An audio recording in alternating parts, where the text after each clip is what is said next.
जय श्री राम। आज तो रामनवमी का भी दिन है। आप सभी को रामनवमी की बहुत बहुत बहुत शुभकामनाएं। आज मैं अयोध्या कांड के कैंटो 57 सर्ग 57 पढ़ने वाली हूँ। What is there in this?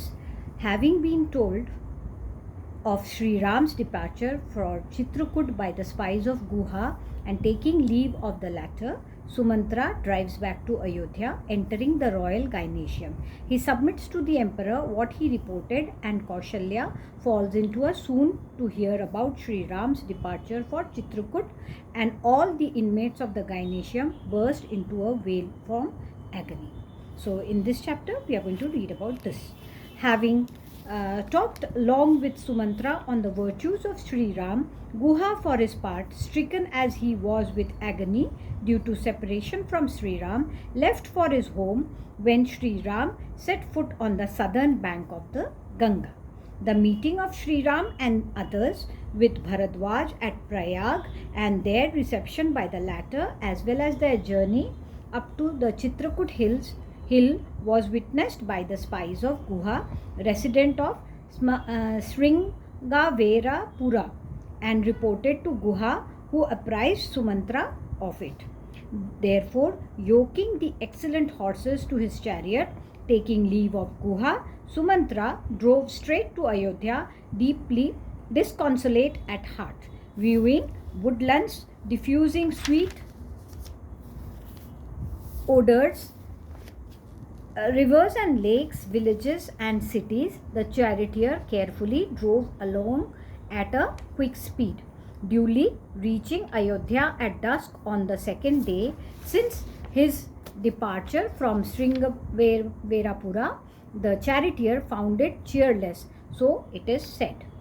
Greatly troubled in mind to see Ayodhya noiseless as though desolate and overpowered with the vehemence of grief, Sumantra reflected, I hope the city of Ayodhya, with its elephants, horses, people and sovereign, has not been consumed by the fire of grief caused by the agony of separation from Sri Ram.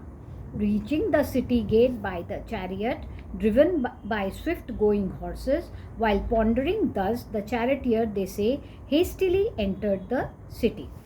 Inquiring where Sri Ram was, people forthwith rushed in their hundreds and thousands towards Sumantra, who was driving in the direction of the palace.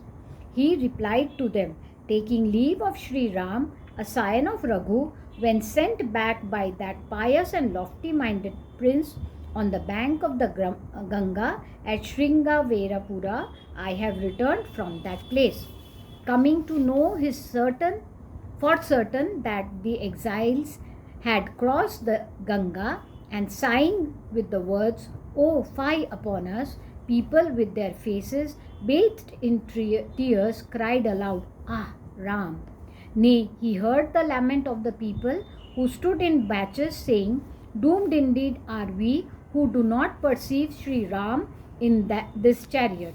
Alas, we shall never see the pious Sri Ram in our midst again on the occasions of bestowing gifts, sacrificial performances and weddings, nor in large gatherings." The citizens of Ayodhya were looked after by Sri Ram as by a father, with due regard to what was conducive to one's good, what was agreeable as an individual, and what brought happiness to one. Driving through the bazaars, Sumantra heard the wailing of women standing at the windows of their houses and feeling distressed on account of Sri Ram's exile. His face covered with cloth, the said Sumantra headed through the middle of the king's highway towards the palace where King Dashrath was. Quickly alighting from the chariot and entering the royal palace, he crossed the 7 portals thronged with large crowds of men. Finding from their mansions 7-storied buildings and palaces that Sumantra had duly returned from the forest without Sri Ram, ladies who had been emaciated because of their not being able to see Sri Ram all these days burst into a loud wail. Deeply distressed, the ladies gazed on one another vacantly with their big eyes flooded with an upsurge of tears and therefore rid of their collyrium. Then he heard the talk in low tones of the consorts of Emperor Dashrath, who were stricken with grief caused by separation from Sri Ram, from their palaces here and there. They said to one another, "What reply will the charioteer who departed from Ayodhya with Ram and has returned to the capital without Ram give to the screaming Kaushalya when questioned by her? Since Kaushalya continues to survive even though her son Ram has left Ayodhya, relinquishing the throne, I am led to believe that surely it is not so easy to end one's life as it is hard to preserve life against odds." Hearing the aforesaid truthful assertion of the king's consorts, Sumantra, for his part, entered the palace all at once as though he were set ablaze with grief. Entering the 8th gateway, he beheld in the white chamber the afflicted and over-anxious monarch withered through grief for his son. Approaching the aforesaid king, who was seated and greeting him, Sumantra delivered to him the message of Sri Ram as instructed by the latter. Hearing that message in perfect silence, the aforesaid monarch felt perplexed in mind and dropped unconscious to the ground, tormented as he was with grief caused by separation from Sri Ram. The emperor having fainted, the entire Gynecium now felt sore distressed, and when the king fell to the ground, the inmates of the Gynecium burst into a wail, raising their arms. Assisted by Sumitra, Kaushalya for her part lifted up her fallen husband on that occasion and submitted as follows. "Wherefore, O highly blessed king, do you not make answer to the messenger of Ram, who has accomplished a difficult task returning from his recent trip to the forest? Having perpetuated this unseemly act in the shape of banishing your eldest and worthiest son, do you feel abashed today, O son of Raghu? Kindly get up. Let your virtue resulting from your devotion to truth abide. In the event of your giving way to grief, your associates too may cease to be. Kaikai, for fear of whom you do not address inquiries concerning Ram to the charioteer, O Lord, is not present here. Therefore, reply may be given to Sumantra with confidence." Having submitted to the emperor as aforesaid, the celebrated Kaushalya, who was wholly given up to grief and was faltering through tears, forthwith dropped to the ground. Seeing Kaushalya fallen to the ground, wailing as aforesaid and gazing on their husband lying senseless, all those ladies around her wept. Perceiving that plaintive cry raised in the Gynecium, men both aged and young and all women flocked around weeping, and the city of Ayodhya was agitated once more.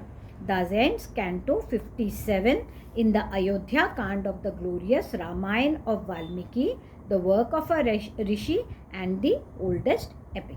Now we come to Canto 58 in Ayodhya Kand. What the summary of the canto? Bewailing the lot of Sri Ram, Sita and Lakshman, who did not in any way deserve the hardships they were undergoing in the forest, the emperor urges Sumantra to deliver their parting message, and the charioteer proceeds to tell him what they said.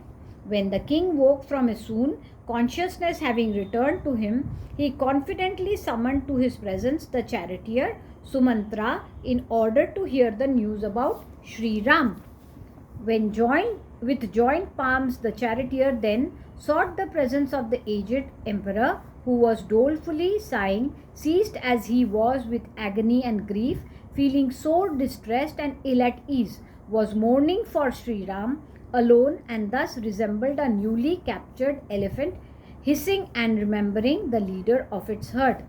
Like one sore afflicted, the king for his part said to the charioteer, who stood respectfully wearing a wretched look, his limbs stained with dust and his face bathed in tears, Where will Ram, a scion of Raghu, whose mind is given to piety, live, taking shelter under a tree? What, O charioteer, will he eat, having lived most comfortably all along, right from his birth? O Sumantra, does the prince, who is undeserving of suffering and is worthy of reposing on a costly bed, lie down miserably on the ground like one forlorn? How will Ram, whom foot soldiers, charioteers, and elephants used to follow whenever he went out of his palace, live confined to a lonely forest? How have the two princes taken up their abode with Sita, a princess of Videha clan, in a forest frequented by carnivorous animals and deer and infested with cobras? How did the two princes Ram and Lakshman, with Sita of delicate frame and engaged in austerities, proceed on foot, getting down from the chariot, O Sumantra? Accomplished of purpose indeed are you, O charioteer, by whom my aforesaid two sons, Ram and Lakshman, have been seen entering deep into the forest region as the Ashwins, the twin-born physicians of gods, enter the precincts of Mount Mandar, a mountain frequented by gods. Having reached the forest, O Sumantra, with what words did Ram utter, and what did Lakshman say, and what did Sita, daughter of the king of Mithila, say? Pray, speak to me about the mode of Ram's sitting, lying down to sleep, and eating, O charioteer. I shall survive on the strength of this information, even as King Yayati, when hurled down from heaven on his stock of merits, having been exhausted through self-praise, lived happily in the midst of pious souls. Urged thus by the emperor, the said charioteer replied to the king in a faltering voice, choked with tears, as follows, folding his hands and offering respectful greetings with bent head, and thus strictly following the prescribed course of conduct. O great king, Sri Ram, a scion of Raghu, said to me, the feet of that high-souled father of mine, who has realized the self and deserves to be greeted with bent head, should be saluted by my name, O charioteer. The whole gynecium, O charioteer, should be asked without distinction on my behalf of their welfare by you, and should be offered greetings in the order of their rank, that is, seniority. And my mother Kaushalya should be told of my welfare and offered greetings on my behalf, and assured of my punctiliousness with regard to my sacred oblations. Again, the following message should be delivered to her. Remain constantly devoted to the righteousness and attend the fire sanctuary at the proper time, the time of fire worship, and tend, O godly lady, the feet of your spouse as those of a deity. Shaking of pride of descent and self-esteem born of seniority, treat my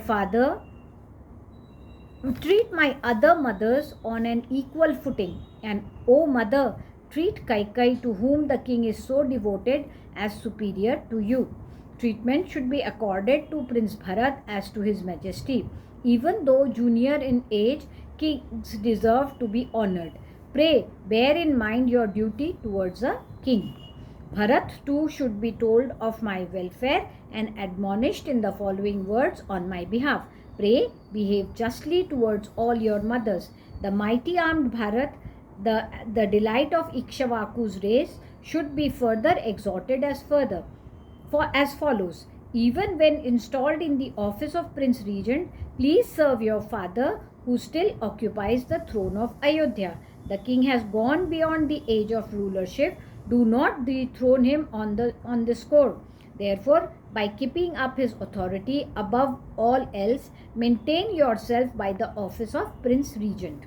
Nay, shedding tears again and again, Sri Ram further asked me to tell Bharat, my mother Kaushalya, who is excessively fond of myself, her son, should be looked upon as your own mother. Even while instructing me, as aforesaid, the mighty armed and highly illustrious Sri Ram, who has eyes resembling the petals of a lotus, shed tears again and again. Highly enraged, Lakshman for his part spoke hissing as follows: "For what offence has this prince Sri Ram been exiled?" Having quickly promised to carry out the command of Kaikeyi, the king executed it, not minding whether it was worth doing or not, as a result of which we have been subjected to excessive suffering. If the event of Sri Ram having been exiled was brought about through greed for power or because a boon had been granted to that effect by the emperor, a wholly undesirable act has been done. Whether this was done according to the king's pleasure or through the will of providence, I do not find any justification whatsoever for Sri Ram's exile.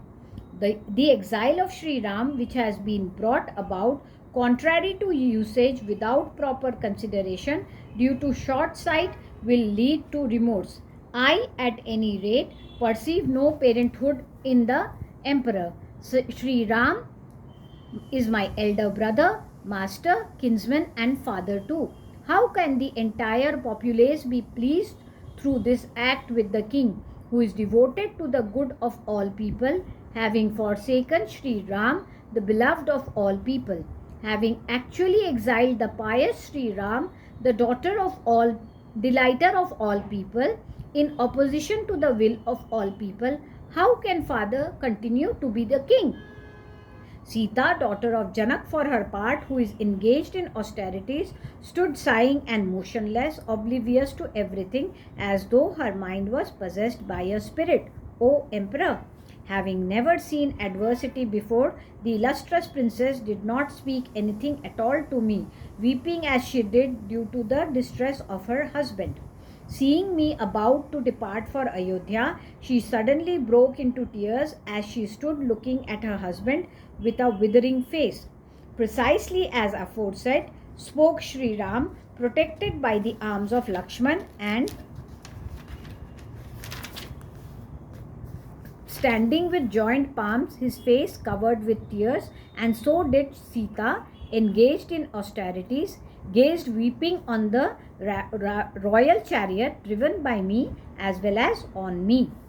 Thus ends Canto 58 in the Ayodhya Kand of the glorious Ramayan of Valmiki, the work of a rishi and the oldest epic. Jai Shri Ram.